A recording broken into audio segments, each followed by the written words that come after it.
તારીખ 5/9/1993 ઊંઝામાં વાલ્મીકી રામાયણ ઉપર સ્વામી સચ્ચિદાનંદ પરમહંસ ભક્તિ નિકેતન આશ્રમ પેટલાદ જંતાલીવાડાનું પ્રવચન, કેસેટ નંબર 19।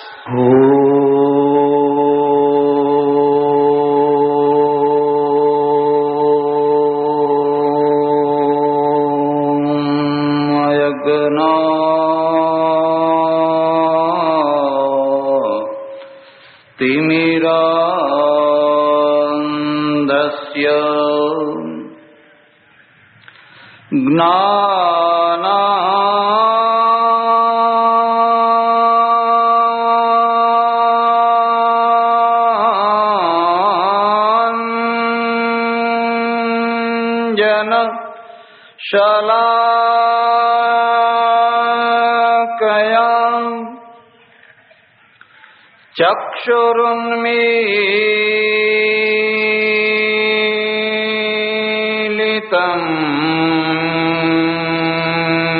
येन तस्मै श्री गुरवे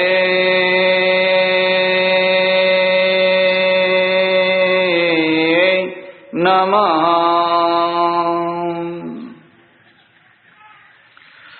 मूकं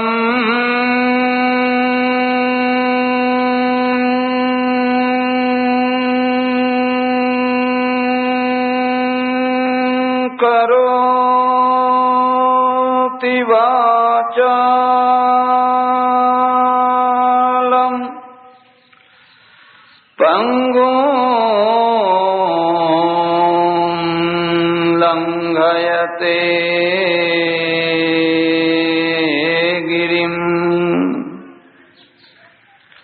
यत्कृपातमहं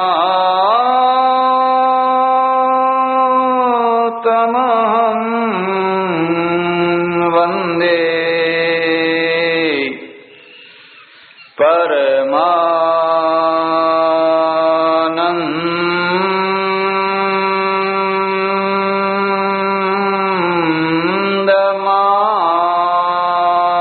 परमानन्दमाधवम्। या देवी सर्वभूतेषु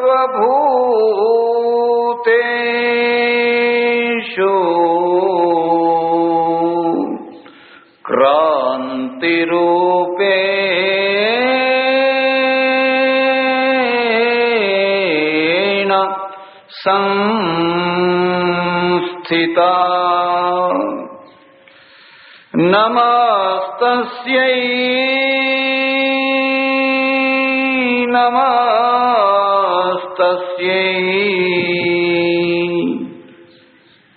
नमस्तस्यै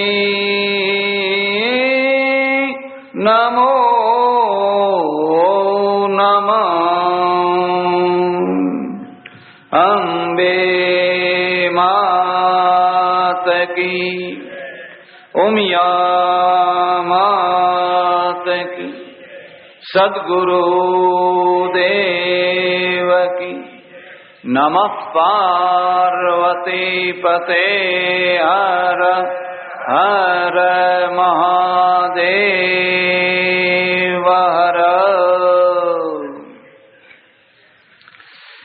माताओ, बहनो અને ધર્માભિલાષી સજ્જનો,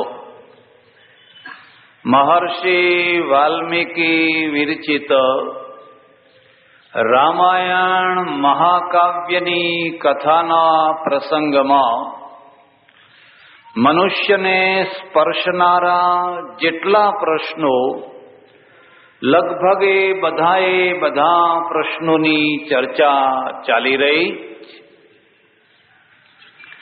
રામાયણ બહુ પ્રાચીન કાળથી વ્યક્તિનું, સમાજનું, રાષ્ટ્રનું અને સૌનું ઘડતર કરતી આવનારો ગ્રંથ છે। જરા ધ્યાન દો, દરેકને ઘડાવવું પડતું હોય છે. એક સુથાર હોય, બહુ સારામાં સારો સુથાર હોય, કુશળમાં કુશળ સુથાર હોય, તો એ પહેલા લાકડાને શોધે, જંગલમાં જાય, લાટીમાં જાય અને લાકડાને શોધે. હજારો લાકડા પડ્યા હોય, પણ એ હજારોમાંથી એકાદ લાકડા ઉપર એનું મન ઠરે. જે લાકડા ઉપર મન ઠર્યું હોય પછી એને છોલે, વેરે, છોલે, પછી રંધો લગાવે, પછી એના ઘાટ ઘડે, પછી એમાંથી કોઈ વસ્તુ બનાવે, પછી એના ઉપર પોલિશ કરે. એ પોલિશ કરેલી વસ્તુ જ્યારે બજારમાં આવે ત્યારે એનું નામ ફર્નિચર કહેવાય. જંગલમાં ફર્નિચર તૈયાર નથી થતું, જંગલમાં લાકડું તૈયાર થાય છે. અને જંગલમાં સુથાર તૈયાર નથી થતો, સુથાર નગરમાં તૈયાર થાય છે. જંગલના લાકડાની જરૂર જંગલને નથી, નગરને છે. નગરના સુથારની જરૂર જંગલને નથી. આ બેયનો યોગ થાય છે.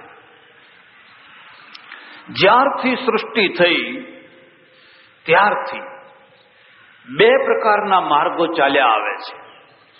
એક માર્ગ માણસને ઘડવાનો માર્ગ, બીજો માર્ગ માણસને અણઘડ બનાવવાનો માર્ગ. જે ઘડવાના માર્ગે ચાલે એને દેવ સંસ્કૃતિ કહેવાય છે, અને જે અણઘડ માર્ગે ચાલે છે એને દૈત્ય સંસ્કૃતિ કહેવાય છે, એને રાક્ષસ સંસ્કૃતિ કહેવાય છે. બેયમાં આટલો ફરક છે. ઘડવાનો અર્થ શું છે? કોઈ સોનીની દુકાને જઈને બેસજો, એના હાથમાં સોનું આવે, તમારું સોનું 2 તોલા, 5 તોલા, 10 તોલા, એ લગડીને સીધી ગળામાં બાંધી દીધી હોય તો ઉલટાનું સારું, ગળામણ ના આપવું પડે અને અંદર કઈ ગોટાળો થાય. જ્યારે જુઓ ત્યારે તમારી એની એ જ લગડી એમને એમ રહે, પણ કઈ લગડીઓ પહેરાતી નથી. પેલા સોનીના ત્યાં જાઓ એટલે સોની એમાંથી દાગીના બનાવે, ઘડે, ટીપે, આમ ખેંચે, આમ કરે, તેમ કરે, અગ્નિમાં નાખે, બધા જાત જાતના પ્રોસેસ કરે. અને પછી એમાંથી એક નવલખો હાર બનાવે, એક વીંટી બનાવે. રામચંદ્રની વીંટી બને અને સીતાની મુદ્રિકા બની જાય. એ વીંટીની કિંમત કેટલી? કદાચ 1000-2000 હોય, અને કદાચ લાખોમાં પણ એની કિંમત કરી શકાય. પણ એક સોનીએ આ ઘડ્યું, સારામાં સારી વસ્તુ છે, એને ઘડવૈયાની જરૂર હોય છે. એમ પ્રજા છે, એ પ્રજાને પણ ઘડવાની જરૂર હોય છે. પ્રજાની 3 કક્ષાઓ છે, એટલે અહીં રામાયણમાં પણ 7 કાંડ છે. એક પ્રજા બાલ્યાવસ્થામાંથી પાર થતી હોય છે, એક પ્રજા યુવાવસ્થામાંથી પાર થતી હોય છે, એક પ્રજા પ્રૌઢાવસ્થામાંથી પાર થતી હોય છે. તમે જ્યારે બાળક હતા ત્યારે માના ખોળામાં તમારું ઘડતર થતું હતું, અને માં તમને રોજ નવી એક કથા સંભળાવતી. એમાં રાવણની કથા, ભીષ્મની કથા, ભીમની કથા, ફલાણી કથા. ગાંધીજીએ લખ્યું છે કે હું જ્યારે બાળક હતો તો અમારા ગામમાં હરિજનવાસમાં પેલા નાટક રમનારા આવેલા, અને નાટક હતું સત્યવાદી હરિશ્ચંદ્ર. રાત્રે જોવા ગયા, અને જોવા ગયા, ગાંધીજી લખે છે એ રાત્રે હું એટલું રડ્યો. હરિશ્ચંદ્ર ઉપર કંઈ દુઃખ પડ્યું, કંઈ કસોટીઓ થઈ. પણ હરિશ્ચંદ્ર વચન ભંગ થતા 1 ના 2 ન થયા. ગમે એટલા દુઃખ સહન કરીશ પણ વચન ભંગ નહીં થયું. અને મારા ઉપર એટલી અસર થઈ કે મેં મારા જીવનમાં નક્કી કર્યું કે હું પણ હરિશ્ચંદ્ર જેવો થઈશ. એ જ ગાંધી લખે છે. હવે જ્યારે હું પ્રૌઢાવસ્થાએ પહોંચ્યો છું ત્યારે મને ખબર છે કે આ હરિશ્ચંદ્રની આખી કથા કાલ્પનિક છે. એમાં બૌદ્ધિક અંશ થોડો છે અને ભાવનાત્મક અંશ વધારે છે. પણ બાલ્યકાળમાં બૌદ્ધિક અંશની કથાઓ સાંભળવી જોવી ગમે. બિલકુલ બૌદ્ધિક કથાઓ કરી હોય તો કોણ કોઈ જોવા જતું હશે? બાલ્યકાળમાં ભાવનાત્મક કથાઓ. અને જ્યારે આ તર્કો કરવાની ક્ષમતા, શક્તિ, આવશ્યકતા નથી, ત્યારે આખી કથાના સારરૂપ મને એટલું સમજાયું કે માણસે સત્યવાદી હરિશ્ચંદ્રના જેવું થવું જોઈએ. ગાંધીજીએ લખ્યું, મારા જીવનમાં સત્યનું ઘડતર કરનાર પહેલો કોઈ પ્રસંગ હોય, પ્રેરણા બળ હોય તો એ હરિજનોના મોહલ્લામાં જોયેલું સત્યવાદી હરિશ્ચંદ્રનું નાટક. કારણ કે પ્રજા બાલ્યકાળમાંથી પાર થઈ રહી છે. પણ એ જ નાટક હવે ગાંધીજીને 50-55 વર્ષે બતાવો તો મજા ના આવે. પછી રસ આવે. કેમ? પાત્ર બદલાઈ ગયું. પાત્ર બદલાઈ ગયું એટલે નાટકે બદલવું પડે. અને પાત્ર બદલાયા પછી પણ જો તમે નાટક ન બદલો તો એમાં સૂટ ના થાય. બંનેને એકબીજાને બંધ બેસતું આવે. એટલે ઘડતર છે એક બાલ્યકાળનું ઘડતર હોય છે. અને બાલ્યકાળનું ઘડતર બહુ પ્રબળ હોય છે. આ રામાયણ સાંભળીને, વાંચીને, એનું નાટક જોઈને, રામલીલા જોઈને આ દેશના હજારો હજારો હજારો લાખો લાખો લાખો બાળકોએ, યુવાનોએ મનોમન નક્કી કર્યું હશે કે જિંદગીમાં રામ જેવા એક પત્ની વ્રતનું પાલન કરનારા થઈશું. અને હજારો યુવતીઓએ મનોમન નક્કી કર્યું હશે કે સીતાજીએ જેમ એક પતિવ્રતા ધર્મનું પાલન કર્યું એમ અમે પણ એક પતિવ્રતા ધર્મનું પાલન કરીશું. એ વાત જુદી છે કે આગળ એ સિદ્ધાંત એ બધું રહી શકે કે ના રહી શકે એ અલગ વાત છે. પણ આ પ્રેરણા મલોત ક્યાંથી? જો આ ગ્રંથ ન હોત તો આ પ્રેરણા બીજી જગ્યાએથી મળવાની ક્યાંથી હતી? એ ઘડતર થયું. અને એ ઘડતરના પરિણામે હજારોની લાખો સ્ત્રીઓ અને લાખો પુરુષો આખી જિંદગી પાર પાડી શક્યા. આખી જિંદગી પાર પાડી દીધી. કારણ કે પ્રેરક બળ, ઘડતર બળ આ રામાયણ હતું. જો આ પ્રેરક બળ ન મળ્યું હોત, જો આ ઘડતર બળ ન મળ્યું હોત તો તમારા પતિ પત્નીના સંબંધો દિવસમાં 3 વાર તૂટી જાય. અઠવાડિયામાં નહીં, મહિનામાં નહીં, દિવસમાં 3 વાર તૂટી જાય. અને 3 વાર તમે એકબીજાને કહો લે ત્યારે આ પડ્યું તારું, હું આ હેડી કે હું આ હેડ્યો. પણ ગમે એટલા ઝઘડા થયા પછી, ગમે એટલું ખટપટ થયા પછી પણ આ ગાંઠ છૂટતી કેમ નથી? આ ગાંઠ તૂટતી કેમ નથી? કારણ કે એવી રીતે એને ઘડતરમાં મૂકેલી છે એટલા માટે. એટલે રામાયણ છે એ રામાયણ પ્રજા જીવનના ઘડતરનું કામ કરનારો એક ગ્રંથ છે. મહાકાવ્ય, પછી ધર્મગ્રંથ બન્યો, પ્રેરણા આપનારો બન્યો. અમારે ત્યાં એવી માન્યતા છે કે આ જે ઘડતર થતું હોય છે એ 3 રીતે થતું હોય છે. લખવું હોય તો લખી લેજો. રાજ સંમિત, મિત્ર સંમિત અને કાંતા સંમિત. રાજા આદેશ આપીને ઘડતર કરે. દારૂબંધી, બિલકુલ કોઈએ દારૂ પીવાનો, આ રાજ આજ્ઞા થઈ. ડાબા હાથે ચાલવાનું, જમણા હાથે ના ચલાય, આ રાજ આજ્ઞા થઈ, આ રાજ વ્યવસ્થા થઈ. પણ એકલી રાજ વ્યવસ્થાથી કઈ થતું? દારૂબંધી તો છે જ નહીં. ઊંઝામાં તો બહુ જોરદાર દારૂબંધી ચાલે છે. તમે ચારે ખૂણે ગમે ત્યાં ફરી જુઓ, કોઈ જગ્યાએ તમે, અરે ઊંઝામાં નહીં, આખી દુનિયા, આખા ગુજરાતમાં. કેમ? કારણ કે રાજ સંમિત જે ઘડતર છે એ રાજાના તેજથી ચાલતું હોય છે. અને રાજા જ્યારે તેજ વિનાનો થઈ જાય એટલે રાજાના આદેશ પણ તેજ વિનાના. પ્રજા ભલે તેજસ્વી ના રહે પણ રાજા તેજસ્વી રહેવો જોઈએ. રાજા તેજસ્વી હશે તો આજ નહીં તો કાલ પ્રજા તેજસ્વી થશે. પણ રાજાએ તેજ ખોઈ દીધું. કેમ ખોઈ દીધું? શું કર્યું? કોણે કંઈ કર્યું? કેવી રીતે ખોઈ દીધું? રાજાનું તેજ કેવી રીતે ખોઈ જાય? તમે જાણતા હશો કેવી રીતે ખોઈ જાય. રાજા જ્યારે લોભિયો, લાલચી, લંપટ, છેતરનારો, લુચ્ચો, લફંગો, ઠગનારો, નાની નાની બાબતમાં નીચે પડનારો, હવે રાજાનું તેજ રહેતું હશે?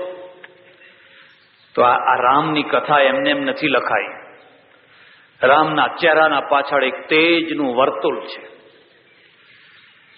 એટલે એક રાજ સંમિત ઘડતર છે, પણ છતાંય એની જરૂર છે. રાજા પ્રજાને ઘડતો હોય છે, પછી મિત્ર ઘડતો હોય છે, જેની સાથે તમને ભાઈબંધી થઈ, એ તમારો આકાર આપતો હોય છે. એ ધારે તો તમને રૂપનો અંબાર બનાવી દે, અને એ ધારે તો તમને બેડોળમાં બેડોળ બનાવી દે, કદરૂપો બનાવી દે. મિત્ર છે. જ્યારે તમે બે જણા મિત્રો થાવ છો ત્યારે એટલું જોઈ લેવાનું કે તમારા મિત્રનો તમારા ઉપર પ્રભાવ છે કે તમારો એના ઉપર પ્રભાવ છે. તમારા કરતા સવાયા માણસને મિત્ર બનાવ્યો છે કે તમારા કરતા નવટાંકિયાને મિત્ર બનાવ્યો છે. તમે શેરના હો અને તમારો મિત્ર નવટાંકિયો હોય તો એટલું યાદ રાખજો, એ તમારું ઘડતર નહીં કરી શકે, એ ખુશામત કરશે. નવટાંકિયાનું કામ જ એ છે. એ માત્ર તમારા વખાણ કરશે, ખુશામત કરશે. મિત્ર શું કરે છે? રામાયણ લખે છે, કુપથ નિવારી સુપંથ ચલાવા, ગુણ પ્રગટે અવગુણ હી દુરાવા. મિત્ર જો ખોટા માર્ગે ચાલતો હોય તો એનું નિવારણ કરે, આપણાથી આ રસ્તે ના જવાય. સુપંથ ચલાવા, અને સારા માર્ગે ચલાવે. જો આપણે આ રસ્તે ચાલવાનું છે. ગુણ પ્રગટે, એના અંદર ગુણને પ્રગટવા દે. અવગુણ હી દુરાવા, અને એનામાં કોઈ દોષ હોય તો એ ધીરે ધીરે ધીરે ધીરે એના દોષોને દૂર કરે. શું બીડી પી કરે છે? બીડી છોડી દે, બીડી છોડી દે. હવે પેલો ના પીતો હોય ને તો કે પીને હવે શું આવો વેદિયા જેવો છે, આવો તું તો આવો ના આવો ક્યાં સુધી રહીશ? આ મિત્ર ઘડતર કરતો હોય છે. અને ત્રીજો જે ઘડતર છે કાંતા સંમિત છે. કાંતા સંમિતનો અર્થ શું થાય છે? પત્ની એ તમને કશું કહેતી નથી, પણ એના જે હાવભાવ છે, એનો જે પ્રેમ છે, એ તમને એ જગ્યાએ લઈ જાય છે.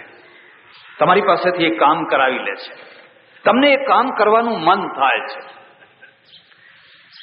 કોઈ એક માણસ હોય અને અહીંથી તમારી ગાડી જતી હોય અને હાથમાં જેડાવાળા બે ડોહાઓ હોય, ઠચુક ઠચુક ઠચુક જતા હોય, પગે ચલાતું ન હોય, ફ્લોરાઇડ વાળું પાણી પી પીના ઢીંચણ બધા રહી ગયા હોય, અને આમ ગાડીનો અવાજ જોઈએ, આમ જોઈએ એટલે પેલો ચલાવનાર જાણે કે એ આપણા ગામના પેલા ભા છે, એટલે જાણી કરીને આડું જુએ. જાણી કરી, પછી નજર મળશે તો ઊભી રાખવી પડશે, એટલે જાણી કરીને આડું જુએ, સડસડાટ ગાડી ચલાવી નાખે.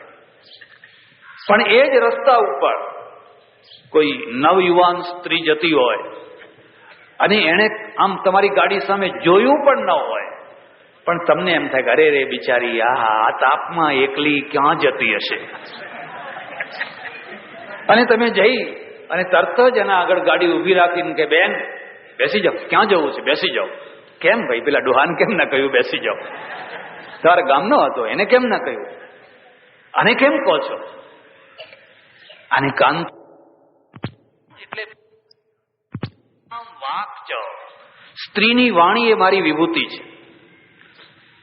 એ હાલરડું થઈ શકે અને એ બારોટના છંદ પણ થઈ શકે. એ જીવતાને મરદાય બનાવી શકે અને મરદાને જીવતાય કરી શકે. એ ધારે તો તમારું 6 ફૂટનું શરીર ઘોડિયામાં નાખીને એવા હાલરડા ગાય કે તમે ઊંઘી જાઓ, ભાઈ સુઈ જાઓ.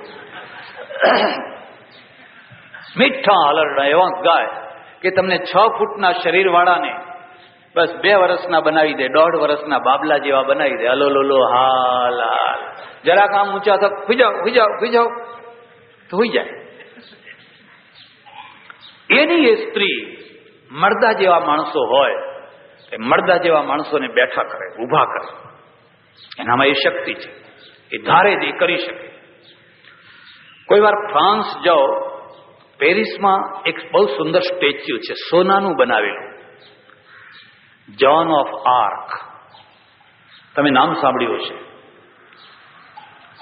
ફ્રાન્સની પ્રજા વિલાસી બહુ. જર્મનો વિલાસી નહીં, અંગ્રેજો વિલાસી નહીં. અંગ્રેજો ખટપટિયા બહુ, અને જર્મનો છે ને એ વૈજ્ઞાનિક બહુ. જર્મનનું માઇન્ડ પ્રયોગશાળામાં, અને અંગ્રેજનું માઇન્ડ છે એ ખટપટમાં. અને ફ્રાન્સીસી છે એનું માઇન્ડ છે ને એ તેલ, સુગંધ, અત્તર, આમ સૂંઘે, આમ કાનમાં આમ લગાવે એમાં બસ. આ પ્રજાનું ઘડતર છે. પ્રજા જેવી હોય એવા પરિણામ ભોગવે. એટલે ફ્રાન્સને બહુ માર ખાવો પડ્યો. જર્મનોએ કેટલી વાર માર્યા ફ્રાન્સીસીઓને. એટલે જ્યારે જર્મનો ચડી આવ્યા અને લશ્કર ભાગમ ભાગ કરવા લાગ્યું. એવું કહેવાય છે કે પેરિસની ગલીઓમાં રોડ ઉપર પ્રજા ઉતરી આવી ભાગવા માટે. લશ્કર તૈયાર હતો, પણ પ્રજા એવી વિકણ હતી ને, બસ જે રિક્ષા મળે, જે સ્કૂટર મળે, જે ગાડું મળે, ઊંટલારી તો ઊંટલારી, પણ ભાગો ભાગો. લશ્કર જઈ ન શક્યું આગળ. એટલે પેલા જર્મનો ફાવી ગયા. લશ્કર ભાગવા માંડેલો ત્યારે આ 17 વર્ષની ખેડૂતની દીકરી એને જોયું કે મારા દેશના સૈનિકો ભાગી રહ્યા છે. જેમ કૂતરા ભાગે એવી રીતે પૂંછડા એમ કરી દબાવીને ભાગી રહ્યા છે. અને એને તરાપ મારીને એક સૈનિકનો ઘોડો લઈ લીધો અને એના ઘોડા ઉપર એ ચડી ગઈ. ઘોડાને દોડાવીને આગળ ફરી વળી, અને આગળ ફરી વળીને ઊભી રહી ગઈ. બાયલાઓ, લો ચૂડીઓ પહેરો, હાથમાં તલવાર અને રણચંડીનું રૂપ. તમને શરમ નથી આવતી? તમે માનું દૂધ લજાવો છો, તમે ફલાણું કરો છો. એટલે બધા ઊભા રહી ગયા અને બધા વિચાર કરતા હતા, પાછા વળો તમે, ચાલો હું આગળ આવું છું. એક નેતૃત્વની જરૂર હોય. એક એકડો મળે તો મીંડા તો પછી લાખો ના જોઈએ એટલા મીંડા છે, પણ એકડો લાવવો ક્યાંથી? પણ જો એક એકડો ગાયબ થઈ જાય, હવે આ મીંડાને કરવા શું? આ પણ એકડે ગમે એટલા ચડાવે રાખો, એના આગળ એક એકડો જોઈએ. કોઈ દેશનો એકડો ભૂંસાશો નહીં. આપણા દેશનો એકડો ભૂંસાઈ ગયો છે, બાકી મીંડા તો ઢગલા બંધ છે. તમારે ટોપલા ભરવા એટલા ભરી. મુશ્કેલી એ છે કે આ ટોપલા બંધ મીંડા છે, એકડો ક્યાંથી લાવવો? પેલી જોન છે ને એકડો બની ગઈ, આગળ ચાલી. પછી તો કઈ ફ્રાન્સીસીઓ લડ્યા છે. પેલા જર્મનો વિચારમાં પડી ગયા કે આ કેમ બાજી બદલાઈ કેમ ગઈ? આ બધા બાયલાઓ ભાગતા હતા પાછા કેમ આવ્યા, લડવા કેમ માંડ્યા? ના ગુપ્તચરોએ ખબર આપી કે એક 17 વર્ષની છોકરીએ બાજી પલટી નાખી છે. જર્મનોએ ષડયંત્ર કર્યું, કોઈ પણ ભોગે એ છોકરીને પકડો. એ છોકરી હશે ત્યાં સુધી આપણને ફાવવા દેશે. એકડો ભૂંસી નાખો. આ મીંડા તો મીંડા જ છે. અને અંતે એને પકડી, અંગ્રેજોએ પકડી એને લઈ ગયા. બહુ એને સમજાવી, બહુ મનાવી. એકની બે ના થઈ, જીવતી બાળી નાખી. એ પોતાના દેશનો જય જયકાર કરતી જીવતી બળી મરી. આ ઘડતર છે. પછી જ્યારે યુદ્ધ પૂરું થયું, ફ્રાન્સીસીઓ જીત્યા, ત્યારે એણે કહ્યું કે આ છોકરીનું આપણે સોનાનું સ્ટેચ્યુ મૂકો, કારણ કે એની વેલ્યુ સોના કરતા વધારે છે. આ છોકરીએ કેમ આટલો મોટો પ્રભાવ નાખ્યો? કાંતા સંમિત. એ ધારે તો પ્રજાને બેઠી કરી શકે ને ધારે તો સુવાડી દઈ શકે. ત્યારે આપણા ત્યાં શાસ્ત્રોમાં 3 રૂપ છે. એક રાજ સંમિત, એમાં સીધો ઓર્ડર જ હોય, સત્યમ વદ, સાચું બોલો, ધર્મમ ચર, ધર્મનું આચરણ કરો, વગેરે વગેરે. હવે કયું પણ એથી કંઈ કોઈ સાચું બોલે? આદેશ તો દઈ દીધો, સત્યમ વદ, એવા ઘણા આદેશો દઈ દીધા.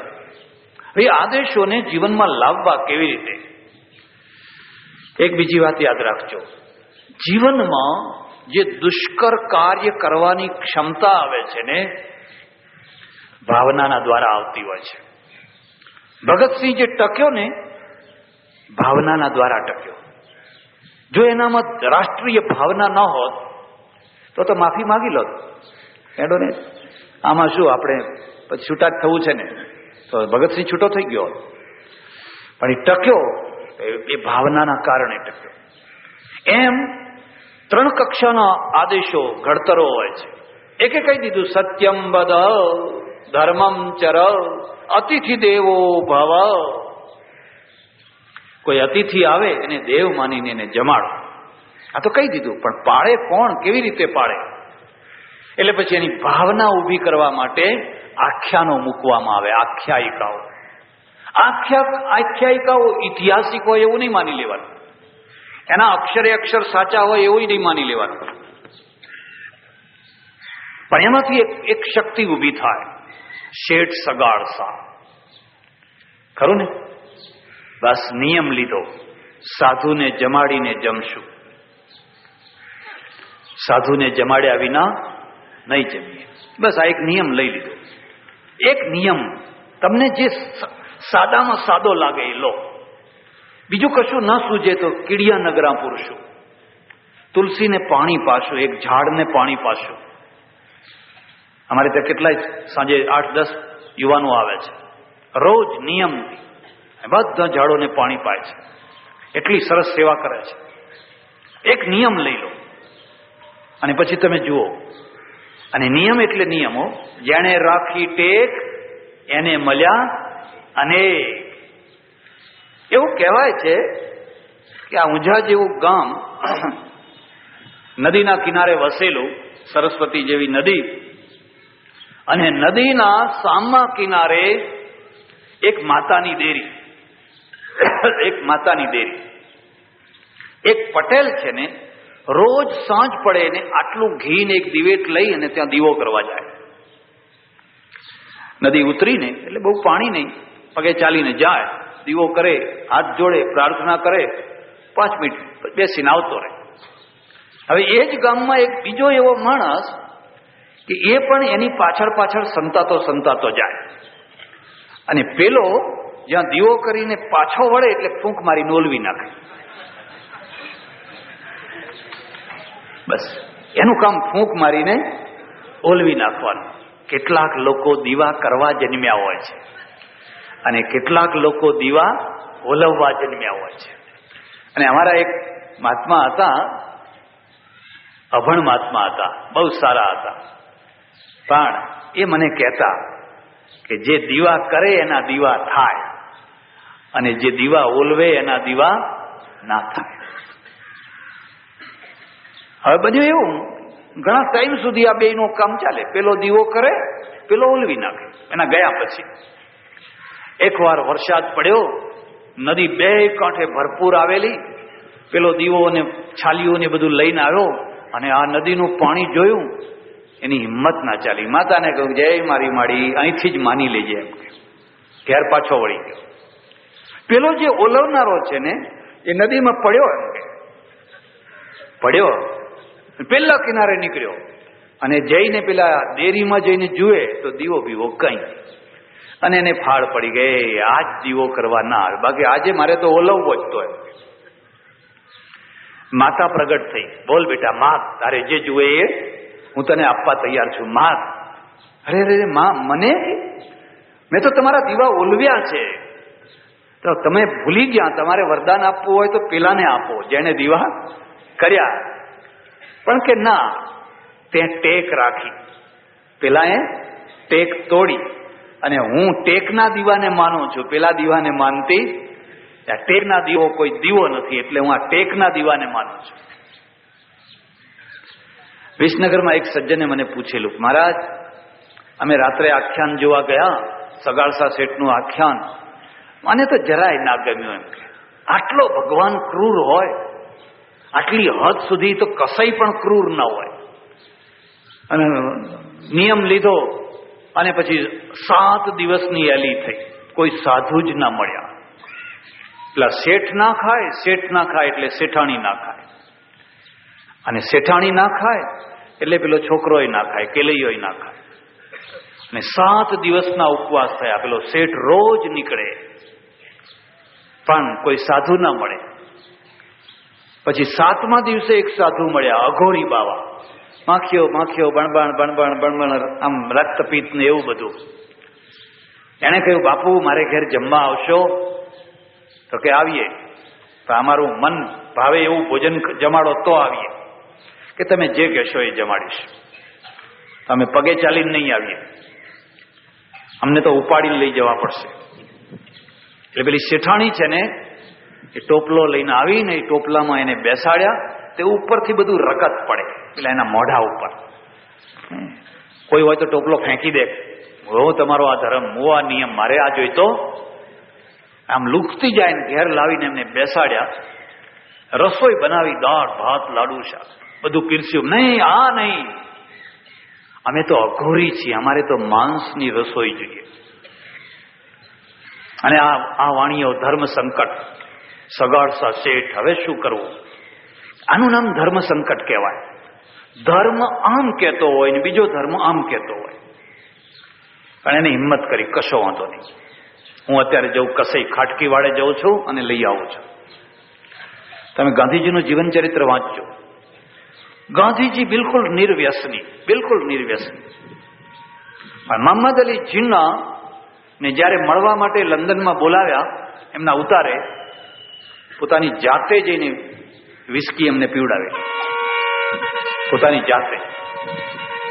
કારણ કે જાણે છે હું નિર્વ્યસની છું, પણ મારો જે મહેમાન છે, અને મહેમાનમાં જેની પાસેથી મારે કામ લેવાનું છે, રાષ્ટ્રનું કામ લેવાનું છે, એને નાની બાબતમાં એનો મૂડ ન બગાડવો જોઈએ. અને નાની બાબતમાં જો મૂડ બગાડશું તો એનું પરિણામ આખા દેશને ભોગવવું પડશે.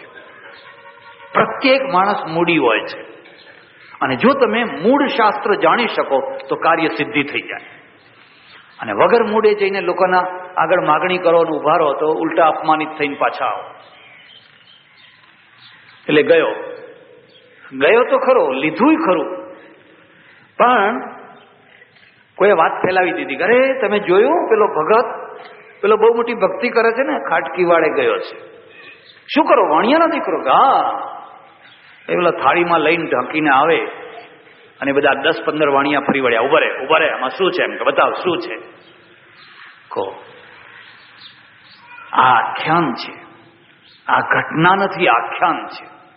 પણ આખ્યાન એવું હોય કે તમને એમ લાગે કે આ ઘટના જ છે. એણે કહ્યું, ભાઈ હું તો મારા ભગવાનની પૂજા માટે ફૂલ લેવા ગયો હતો, આમાં તો ફૂલ છે, અને એક રીતે ફૂલ જ છે. પણ આમ કપડું ખેંચી કાઢ્યું, જુએ તો અંદર ફૂલ છે. બધું બનાવ્યું, આગળ મૂક્યું.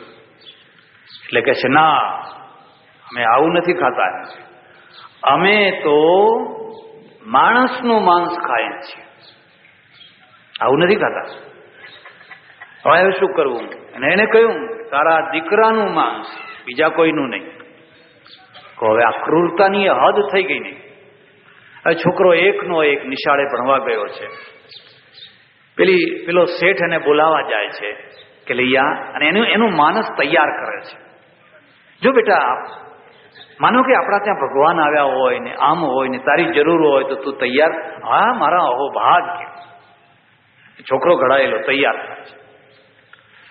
પછી પેલો અઘોરી કે છે, એમ નહીં, એનું માથું વાળો, આંખમાં આંસુ આવવું જોઈએ નહીં, અને ખાંડણિયામાં ખાંડો, અને એનું ધડ છે એ પેલા પારણામાં નાખો, અને હાલા ગાતા જાઓ, અને જો આંખમાં આંસુ આવ્યું તો અમે ઉઠી જઈશું. પછી કેટલી કરુણ કથા છે. અને આ બધું થાય છે. આ બધું તમે કોઈ વાર પેલી કેસેટમાં બધું ભજન સાંભળતા હશો. અને બધું તૈયાર કરી રાંધી કરીને જ્યાં આગળ મૂક્યું એટલે ફરી ગયું કે અમે વાંજિયાના ઘરનું ખાતા. તારો છોકરો એકનો મરી ગયો, હવે તો કોઈ રહ્યું નહીં, હવે વાંજિયાના ઘરનું ખાતા નથી. હવે કેટલો ગુસ્સો કેટલો આવે, કેટલી રીસ ચડે. એ સાધુને જીવ તો જવા દે ખરો. અને તે છતાં આ પતિ પત્ની બંને કહે છે, બાપુ તો હવે શું કરીએ, કટાર લઈને અમે તો મરવાના દિવસ આવ્યા. ત્યારે એ કહે છે, સુખાંત નાટક એને કહેવાય, જા બૂમ પાડ. અરે પણ શું બૂમ પાડે, કેલૈયાને તો ખાંડી નાખ્યો, પણ હું કહું છું તું બૂમ પાડ. અને પછી એ દરવાજે જઈને બૂમ પાડે છે, કેલૈયા ઓ કેલૈયા ઓ કેલૈયા. એને ખબર છે કેલૈયો તો મરી ગયો છે, પણ છતાંય પેલાના કહેવાથી બૂમ પાડે છે. અને પેલી તરફથી ખભા ઉપર દફતર લઈ અને દોડતો કેલૈયો આવે છે, બાપુ આવ્યો, બાપુ આવ્યો, બાપુ આવ્યો. અને ચોધાર આંખમાં આંસુ આવી જાય, આખું કથાનું રૂપાંતર થઈ જાય છે. કેલૈયો ઘરે વળગી જાય છે, શેઠને શેઠાણી એને બાથમાં લઈ લે છે. પાછા વળીને આવીને જુએ છે તો પેલા અઘોરી બાવાની જગ્યાએ શંખ ચક્ર ગદા પદ્મ ભગવાન બેઠા બેઠા બેઠા મરક મરક મરક મરક હસી રહ્યા છે. કે છે બોલ માગ, હવે તારી જે ઈચ્છા હોય એ માગ. બસ મારી એક જ ઈચ્છા છે કે આવી કસોટી ફરી કોઈની કરશો. અમે પામર જીવ, અમારી તાકાત કેટલી, અમારી હિંમત કેટલી. અહીં તો એક વાર જો ભેંસ દોવા ના દે, ખાલી એક જ વાર ભેંસ દોવા ના દે તો તરત જ એનું જે દેવસ્થાન હોય ને એને ધમકી આપે કે આ દીવો ને ધૂપ કરીએ છીએ તો પછી બંધ કરી દઈશું એમ. મને કે આટલી ક્રૂરતા ભગવાનનું હોય, આવો ભગવાન હોય, આવી કસોટી હોય ને? ન હોય, ન હોય. પણ દીવાદાંડી ઊંચી હોય. દીવાદાંડીના ઊંચાઈએ માણસો ના ચાલતા હોય, માણસો જમીન ઉપર ચાલતા હોય. પણ જો દીવાદાંડી એ જમીન ઉપર મૂકી હોય ને તો માણસો પછી પાતાળમાં ચાલે. માણસોને જ્યાં ચલાવવા હોય ત્યાંથી આદર્શો ઊંચા રાખવા પડે. અને આ બધું કોણ કરી શકે? સગાડશા કેમ ટકી શક્યો? ભાવનાના જોરે. અને ભાવના બહુ મોટી તાકાત ઊભી કરી શકતી હોય છે. પેલી કાંતા સંમિત જે ઘડતર છે એમાં ભાવનાની પ્રચુરતા છે. એ તમારા ઉપર પ્રેમ ભાવ એ જે કંઈક હોય એના દ્વારા તમને ઘડે. મારી સંસાર રામાયણમાં એક દાખલો, એક ઘટના, બનેલી ઘટના લખી છે. તમારી ઈચ્છા થાય તો વાંચજો. અને સાચી ઘટના લખેલી છે. દરબાર ગોપાળદાસ, દરબાર નતા, પટેલ હતા. ઘણાને ખબર નહીં હોય, અમારે ચડોતરના પટેલ.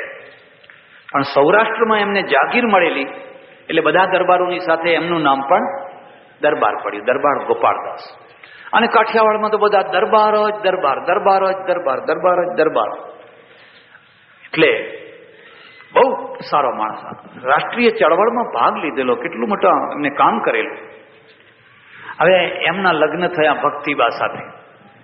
ભક્તિબા સંસ્કારી ઘરની દીકરી, સ્વામિનારાયણ સંપ્રદાય, અને ઘરમાં બધા નીતિ નિયમ બહુ પડાય, આવી બહુ સંસ્કારી ઘરની દીકરી. આ દરબારને દારૂ પીવાની ટેવ, કારણ કે બીજા બધા દરબારો સાથે બેસે એટલે એવી ટેવ પડે. અને દારૂડિયો માણસ ટાઈમસર ઘરે આવે એવું ભાગ્યે જ બને. પશ્ચિમમાં લોકો પીવે છે અને આપણા ત્યાં પણ અહીંયા બહુ ફરક છે. આપણા ત્યાં જ્યાં સુધી લથડિયા ના ખાય, બે ચાર ગાળો ના બોલે, બે ચારને કંઈ, ત્યાં સુધી ચડ્યો ના કહેવાય. પેલા બધા તો સાંજે પોતપોતાના ઘરમાં બધા, કોઈને ખબર ના પડે. કોઈ લથડિયા ખાતો માણસ દેખાય નહીં. એકવાર મને એક માણસ મળેલો બેલ્જિયમમાં. હું રોડ ઉપર જાઉં અને સામેથી એ 50-52 વર્ષની ઉંમરનો માણસ આવે અને લથડિયા ખાય અને મારો હાથ પકડીને એની ભાષામાં કહે પાછો, હું સમજુ નહીં. પછી મેં કોઈને પૂછ્યું અમારા સાથે, મેં કહ્યું શું કહેવા માગે છે? કે એમ કહેવા માગે છે કે મને બહુ ચડી ગયું છે ને તું મને ઘેર મૂકી જા. મને જરા ઓવર ડ્રિંક થઈ ગયું છે ને તું મને ઘેર મૂકી જા. મેં કહું ભાઈ અમે તો બહારના માણસ છીએ, સારું થયું આટલું ચડેલામાં કહે છે ઘેર મૂકી જા. અને આપણા ત્યાંના માણસને ચડ્યું હોય તો કે મને પાછો લઈ જા, જ્યાંથી આ ચડ્યું ત્યાં, કારણ કે હજુ વધારે ચડાવવું છે. એટલે આ બાઈ આવી અને આ કેવી રીતે સહન થાય? જેણે કદી કોઈ એવી ખરાબ વાસ નહીં લીધેલી એને આ રોજનું કેવી રીતે સહન થાય? પણ પ્રેમ જીતતો હોય છે. પ્રેમ, શ્રદ્ધા, નિષ્ઠા કદી હારતા નથી હોતા. જો તમારી શ્રદ્ધા સાચી હોય, તમારો પ્રેમ સાચો હોય, તો જીવતા જીવતા એ નહીં જીતે તો મર્યા પછી પણ એનો વિજય થવાનો. ઘણા દિવસો વીતી ગયા, પેલા દરબારના મનમાં ત્રાસ છૂટ્યા. અને આ બાઈ કેવી રાત્રે 10 વાગે 11 વાગે આવે ત્યાં સુધી એ ભૂખીને ભૂખી બેસી રહે, ખાય. એને એવા પતિને પણ ખવડાવીને પછી ખાય. તો દરબારના મનમાં ત્રાસ થયો. એણે એક દિવસ કહ્યું, અરે આપણું કજોડું થઈ ગયું. તારા વર્તમાન જુદા અને મારા વર્તમાન જુદા. હવે શું કરું? મારાથી તો રહેવાતું નથી. ટાઈમ થાય એટલે મને આ વ્યસન છે ને એ પકડી લે છે. વાચસ્પતિ મિશ્ર થયા અમારે ત્યાં, અને એને વ્યાખ્યા કરી છે, વિશિન્વંતી બધ્નંતી ઇતિ વિષયા. જે બાંધી કાઢે તમને, તમારે ના બંધાવવું હોય. ઘણા લોકો કહે, મહારાજ આ તો બીડી પીવું, બાકી આપણને કઈ વ્યસન નથી, છોડી દેવી હોય તો હમણાં છોડી દો. તો હવે કોના ઉપર દયા કરવા પીવો જ ભાઈ? તો પછી હમણાં છોડી કેમ નથી દેતા? ના ના, તો કે ઠીક હવે મારા ભાઈ એમ. પછી પેલી ભક્તિબા છે ને, ભક્તિબાએ કહ્યું, તમે પીવો એમ કે, પણ મારી એક શરત માનવી પડશે. તો કે બોલ, માનીશ. આ કાંતા સંમિત, બસ મારા હાથે આપેલો પીવો, બીજા કોઈના હાથનો તમારે નહીં પીવાનો. તમે જેટલો કહેશો એટલો હું આપીશ, પણ મારા હાથનો. દરબાર કબૂલ થયા. મારે તમને છોડાવવો નથી. જ્યાં સુધી અંદરથી શક્તિ ન જાગે ત્યાં સુધી ઉપરથી તમે ગમે એટલા નિયમ લેવડાવો, એ નિયમ કઈ કામ કરે? બધા 5 માણસો ઘેરી લાવીને કે હા જળ મૂક, અને ભાઈ અહીં જળ મૂકીને હાજે જ પાછો ચાલુ કરવાનો છે. એના અંદરથી શક્તિ જાગવી જોઈએ. એટલે એને કહ્યું, ભલે, કે હું તારા હાથ સિવાય હવે બીજા કોઈના હાથનો નહીં પીવું. પછી પોતે રોજ એને આપે, જેટલું કહે એટલું કુવાડી દે. પણ જયારે આપે ને ત્યારે આમ મોઢું ફેરવી લે, કારણ કે બાઈએ કોઈ દાડો આ ગંધ જોયેલી ને પેલો લે. પણ એના આ તો એક પગથિયું, તમે કોઈને એક પગથિયું ચડાવો, પછી બીજું પગથિયું આપોઆપ એને ચડવાનું મન થશે. એક પગથિયું તો ચડાવો. કેટલાક દિવસો એમ ચાલ્યું ને પછી એના મનમાં વિચાર આવ્યો, અરે રે ધિક્કાર છે મને, આ વૈષ્ણવ ભાઈ, આ બિચારી પતિવ્રતા સ્ત્રી મારા જેવા પતિતના ઘરમાં આવી અને હું એનું જીવન બગાડી રહ્યો છું. મારું મોઢું ગંધાય, મારામાં અપશબ્દો આવે, અને એના અંદરથી જે શક્તિ જાગીને કબાટમાં જેટલી બાટલીઓ પડી હતી બધી ઉપાડીને રોડ ઉપર ફેંકી દીધી, ફોડીને ફેંકી દીધી. બસ વ્યસન છૂટી ગયું. કોઈ સંતનાથી છૂટ્યું, કોઈ રામાયણ સાંભળવાથી છૂટ્યું, કોઈ રાજાએ દારૂબંધી કરી હતી એટલે છૂટ્યું. કાંતા સંમિત, એક સ્ત્રીના પ્રેમે છોડાવી. જો એ સ્ત્રીના પ્રેમમાં એટલું બધું આકર્ષણ ન હોત તો પેલો માણસ વ્યસન મુક્ત થઈ શક્યો હોત. આ સાહિત્ય છે, મહાકાવ્ય છે, અને મહાકાવ્ય છે એ કાંતા સંમિત છે. એ તમને એમ નહીં કે તમે આમ કરો, એવું નહીં કે, કોઈ દિવસ નહીં કે. અને હું એ નહીં કહું, હું એ કદી તમને એમ નહીં કહું તમે આમ કરો કે આમ ના કહો. હું તો માત્ર કથા કરીશ. જે ટપાલ ભાગમાં આવે એ લઈ જાઓ. તમારે જે તમારા નામની ટપાલ આવે એ ટપાલ તમારે લઈ લેવાની. એટલે અહીંયા રાવણનું પાત્ર મૂક્યું, વિભીષણનું મૂક્યું, મારીચનું મૂક્યું, સીતાનું મૂક્યું, રામનું મૂક્યું, બધા પાત્રો મૂકી દીધા, જાત જાતના પાત્રો મૂકી દીધા. બસ આ પાત્રોની વાત કરતા આગળ જઈ રહ્યા છે. અને એમાંથી લોકો સમજી જાય કે આ કયું પાત્ર આપણા માટે સારું છે ને કયું સારું નથી. આને કાંતા સંમિત ઘડતર કહેવાય. આ જે આટલા દિવસથી, લગભગ 20 દિવસથી 18-20 દિવસથી અહીંયા બેસીને આપણે કંઈક રામાયણના માધ્યમથી ચર્ચા કરીએ છીએ, અને આટલી બધી પ્રજા આવે છે દૂર દૂરથી, ટેટરોમાં, તડકામાં. શા માટે આવે છે? અહીંયા શું છે? કશું મળતું નથી, અને છતાં બધું મળે છે. જો કશું ના મળતું હોત તો કોઈ આવત, પણ માણસને કંઈક મળે છે. એને એમ થાય છે કે ના હો, આ વાત બરાબર છે. માણસ છે આખી જિંદગી ન સુધરે તો કંઈ નહીં, 1 મહિના માટે સુધરે તોય ઘણું થઈ ગયું, થોડાક દિવસ માટે સુધરે તોય ઘણું થઈ ગયું. રાજા હતો રાજા, અને રાજાને નૃત્યનો બહુ શોખ, એટલે રોજ નૃત્ય ગોઠવે, નાચ ગાન આ તે. એમાં નટનટીઓ વગેરે આવેલા. નાની ઉંમરની એક નટી બહુ સુંદર નાચે, બહુ સુંદર નાચે. હવે નાચતા નાચતા નાચતા નાચતા રાતના 12 વાગ્યા, એટલે એના પગ થાકવા લાગ્યા. ના થાકે, પગ થાકવા લાગ્યા એટલે પેલા તબલા ઉપરની થાપ ને એ બધું જરાક આમ આડું અડું પડવા માંડ્યું. એટલે પેલો જે નટ છે ને એને શીખવાડનારો એને ખબર પડી ગઈ કે હવે આ થાકી છે. પણ જ્યાં સુધી રાજા રીઝે નહીં ત્યાં સુધી તો નાચવું જ જોઈએ ને, વચ્ચે મૂકીને ચાલતા થયો તો બધું કામ બગડી જાય. એટલે નટ છે ને એ નટ એને દોહરો કે છે, બહુત ગઈ થોડી રહી और थोड़ी हूँ अब जाए, कहे नट नटी को ताल में भंग ना आए. શું એને આમ ઈશારો કર્યો, અરે આ રાત બહુ વીતી ગઈ, બહુત ગઈ રાત, થોડી રહી, હવે રાત થોડી છે અને હમણાં જતી રહેશે. હે નટી, તને નટ કહે છે કે આ તાલ તું બગાડીશ.